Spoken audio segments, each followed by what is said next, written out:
किसान साथियों राम राम। आशा करता हूँ आप सब ठीक ठाक। साथियों, आज मैं जिक्र करने वाला हूँ खाद और दवाइयों का। और इन दोनों ही चीज़ों के अंदर किसान की जेब पिछले दरवाजे से काटी जा रही है। उसे इस बात का पता ही नहीं चलने दिया जा रहा कि आपके पैसे कितने लग रहे हैं और माल कितना मिल रहा है। साथियों, वैसे तो मैं इस वीडियो के ऊपर फसलों के संबंधित, खेती संबंधी हर तरह की जानकारी अपलोड करता रहता हूँ, परंतु जो किसानी मुद्दे होते हैं उन्हें भी उठाना बहुत जरूरी है। इसलिए मैं आपसे विनय निवेदन करता हूं कि इस वीडियो को आप गौर से सुने और समझने की कोशिश करें, समझ करके शेयर करें। हर किसान को इस किसानी संगठन के साथ जोड़ करके अपनी आवाज़ को बुलंद करें ताकि ये आवाज़ कोई सुने और इस बात पर अंकुश लगे। अब मेरी बात गौर से सुनिए। जो दवाई और खाद जो भी आप बाजार से खरीदते हैं, जो रासायनिक होती है, उसके ऊपर प्रतिशत लिखा होता है। इतने प्रतिशत ये है, इतने प्रतिशत ये है, इतने प्रतिशत ये है। चाहे 2 साल्ट मिले हो चाहे 3 साल्ट मिले हो। जिस तरह यूरिया के ऊपर 46% लिखा हुआ है। मैं यूरिया के बारे में ही समझा देता हूं, फिर पूरी खादों के बारे में इसी तरह की फार्मूले आप खुद समझ जाना। यूरिया के ऊपर लिखा है 46%। इसका मतलब है कि 100 किलो में 46 किलो यूरिया है, नाइट्रोजन है। ठीक है भाई। तो कोई किसान यदि बाजार में जाता है तो वो 2 पैक खरीदता है, तो इसका मतलब उसने 1 कुंटल सामान खरीदा। उसने तो नाइट्रोजन 100 किलो खरीदी, परंतु उन बैग के अंदर नाइट्रोजन तो 46 ही किलो है। बाकी 54 किलो सामान क्या है, उस 54 किलो का किसान को पता नहीं। और पैसे नाइट्रोजन के बराबर लिए जा रहे। इसका मतलब सीधा हो गया कि 46 किलो नाइट्रोजन दी जा रही है और पैसे 100 किलो नाइट्रोजन के लिए जा रहे हैं। इस देश की विडंबना देखिए। और हर देश में किसान के साथ यही हो रहा है। 46 किलो नाइट्रोजन दे दी और पैसे 100 किलो के ले लिए। कोई ये बात पूछने वाला नहीं कंपनी वालों से कि आपने 54 किलो इसमें क्या माल मिला है, उसका तो हवाला दें, और वो क्या रेट आया उसका हवाला दें। अब बात करते हैं रासायनिक दवाइयों की। उसके ऊपर भी प्रतिशत लिखा है भाई, 20% फलाना साल्ट है। तो इसका मतलब यह है कि 1 लीटर में से 20% मतलब 5वां हिस्सा हो गया। 200 ग्राम तो हमें माल मिल गया, दवाई मिल गई, जो चीज हम खरीदना चाहते हैं। परंतु जो 800 ग्राम मिलीलीटर और सामान दिया, उस सामान के बारे में क्या कहोगे? वो क्या है? पानी है, गुड़ है, तेल है, केमिकल है, क्या है? और वो क्या इसी केमिकल के भाव मिलता है?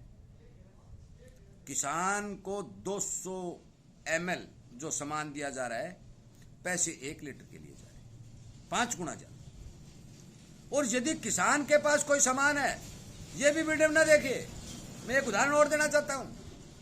किसान यदि किसी बाजार के अंदर, किसी दूध वाली डेयरी के अंदर या मंडी वाली, अनाज वाली मंडी के अंदर अपना सामान लेके जाता है, तो वो कहते हैं कि इसके अंदर ये मिलावट निकाल दे, हम माल खरीदेंगे। और माल के पैसे किसान को दिए जा रहे हैं। जिस तरह यदि आप दूध की बाल्टी लेकर भी डेयरी पर रोजाना जाते हैं, लगभग जब किसान जाता है, आप जाओगे, एक दिन आप पानी मिला कर ले जाना। जाते ही डेयरी वाला मशीन जो है ना, वो दे रखी है कंपनी वालों ने, वो टी टी टी करके ये बता देगी कि इसके अंदर इतना पानी है। तो उसको आपका भाव आपको नहीं मिलेगा, प्योर माल का भाव मिलेगा कि फैट कितनी है। तो भाई, जो रासायनिक कंपनियां, जो सरकार ने खुली छूट देकर इस देश के अंदर स्थापित कर रखी हैं, तो उनको मिलावट करने का अधिकार किसने दिया? वो भी प्योर माल के पैसे लें। साथियों, इसी तरह से किसान के पिछले दरवाजे से जेब काटी जा रही है। माल कितना ही दिया जा रहा है, पैसे 10 गुना ज्यादा लिए जा रहे हैं, और कोई बोलने वाला नहीं, कोई जिक्र करने वाला नहीं। आप गौर से दोबारा और तिबारा इस वीडियो को सुन लीजिए, आपको पूरा खेल समझ में आ जाएगा। इसीलिए मैं कहता हूं कि जो कंपनियां सामान बना के किसान को दे रही हैं, उसमें तो माल तो थोड़ा सा है, और अड़ंगा बड़ंगा मिलाकर उसको इतना बड़ा घड़ा बना दिया जाता है। और घड़ा भर करके जिस रेट जो माल आता है, वो रेट उस सारे कचरे का किसान से वसूल किया जा रहा है। और किसान यदि अनाज लेके जाता है, आप सरसों लेके जाते हो, चने लेके जाते हो, तो प्योर माल अलग निकाल लेते, कचिया फचिया और गटरम पटरम बोलिए तेरे घर ले जा भैया, हम नहीं खरीदेंगे। किसान के ऊपर अंकुश लगा हुआ है, परंतु कंपनियों के ऊपर कोई अंकुश नहीं है।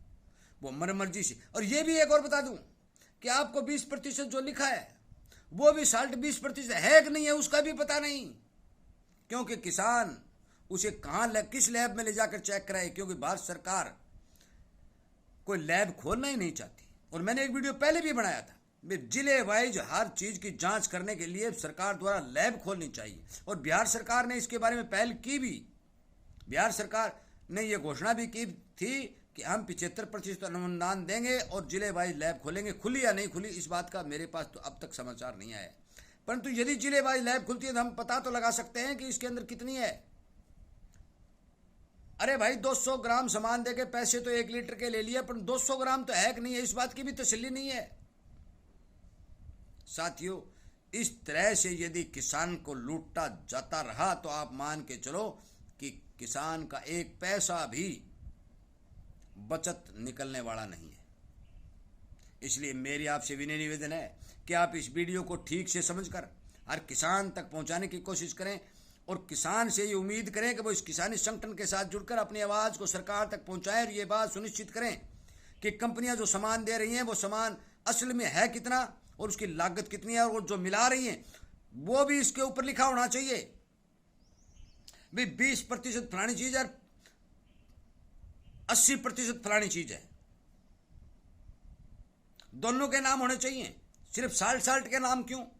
यूरिया के अंदर यदि 46% नाइट्रोजन है तो 54% क्या है वो भी लिखी होनी चाहिए। जिंक के अंदर यदि 33% जिंक है तो 67% क्या है वो भी लिखी होनी चाहिए। इसलिए साथियों, मेरे द्वारा बनाए गए किसान हित के वीडियो को ज़्यादा से ज़्यादा शेयर करके किसानी संगठन को बढ़ा करके और सरकार के हर नुमाइंदे, यदि आपका भाई बंद रिश्तेदार कोई भी सरकार में काम करता है, मंत्री है, एमएलए अफसर है, तो उसे ये वीडियो दिखा दे। इस बात का मुझे कोई दलाल नहीं है कि आप इस तरह की जो कंपनियों की फ्रॉड इस देश के अंदर चल रही है उसकी जांच करवाएं, ताकि आपको भी पता चले कि ये हो क्या रहा है। साथियों, ज़्यादा लंबा वीडियो नहीं बनाते हुए मैंने मोटी मोटी बात आपको इस वीडियो के माध्यम से बता दी है। समझदार किसान होगा, पढ़ा लिखा आदमी होगा, वो इस बात को पूर्ण रूप से समझ भी जाएगा कि इस वीडियो में कहा क्या गया है, और उस जो किसान समझ जाता है उसका यह फर्ज और जिम्मेवारी बनती है कि वो हर किसान तक इस वीडियो के माध्यम से पहुंचाए और हर किसान को इस बारे बताए, जागरूक करे, ताकि हर किसान को पता चले कि ये हो क्या रहा है।